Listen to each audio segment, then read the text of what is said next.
krill அப்படிங்கிறது இறால் போன்ற ஒரு மீன் வகை. இன்ஃபேக்ட் குளிர்ந்த கடல் பகுதிகளில் அண்ட் எஸ்பெஷலி அண்டார்டிக் கடல்ல உயிர் வாழக்கூடியது இந்த krill. krill மோஸ்ட்லி கடலோட அடிப்பகுதியில தான் உயிர் வாழுது. அதுவும் மரக்கட்டைகளை உணவாக தின்னு வாழக்கூடியதான் இந்த krill. ஸோ krill நிறைய ஊட்டச்சத்துக்கள் இருக்கு. பாஸ்போலிபிட்ஸ் அப்படின்னு சொன்னா இது ஒரு முக்கியமான ஒரு கொழுப்பு, நம்ம உடலுக்கு தேவைப்படக்கூடியது. ஒமேகா அப்படின்னு சொல்லக்கூடிய ஒரு நல்ல கொழுப்புகள் DHA EPA ரெண்டு ஒமேகா அதுல இருக்கு. அதே மாதிரி ஆஸ்டசாந்தின். ஆஸ்டசாந்தின்னா ஒரு சிகப்பு கலர்ல இருக்கக்கூடிய ஒரு பிக்மெண்ட், நம்ம உடம்புல நச்சு பொருள் உருவாகாமல் தடுக்கக்கூடியதான் இந்த ஆஸ்டசாந்தின்.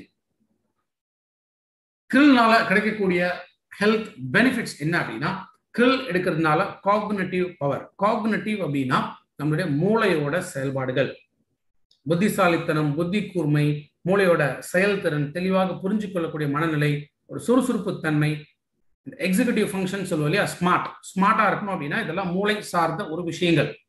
அப்ப இந்த மூளை ஹெல்த்தியா இருக்கணும் அப்படின்னா krill ஆயில் எடுக்கணும். கண் பார்வை கோளாறு இருக்கிறவங்க krill ஆயில் எடுத்துட்டு வரலாம்.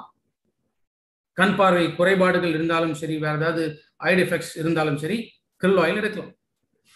கெட்ட கொழுப்புகள் குறைச்சி நல்ல கொழுப்பு அதிகமாக்குறதுனால இதயம் சம்பந்தப்பட்ட நோய் இருக்கிறவங்களுக்கு krill ஆயில் கொடுக்கலாம். பிளட் சர்க்குலேஷன் இம்ப்ரூவ் ஆகும், ஹார்ட் ஃபங்க்ஷன்ஸ் நல்லா இருக்கும்.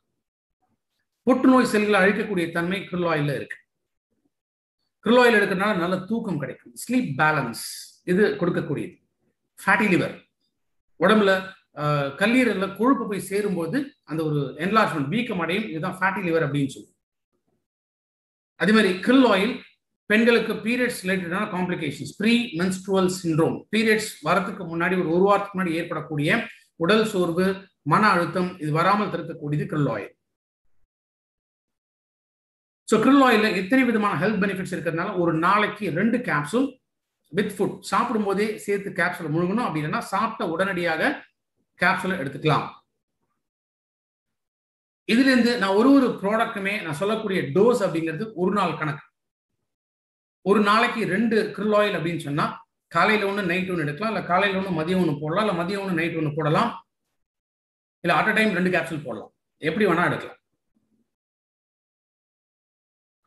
சப்ளிமெண்ட்ஸ் பொறுத்த வரைக்கும் பொதுவாக எல்லாமே 12 வயசுக்கு மேலே தான் ரெக்கமெண்ட் பண்ணுவோம். சில ப்ராடக்ட்ஸ் மட்டும் 6 வயசுல ரெக்கமெண்ட் பண்ணலாம். krill ஆயில் 6 வயசுலேருந்து ரெக்கமெண்ட் பண்ணலாம்.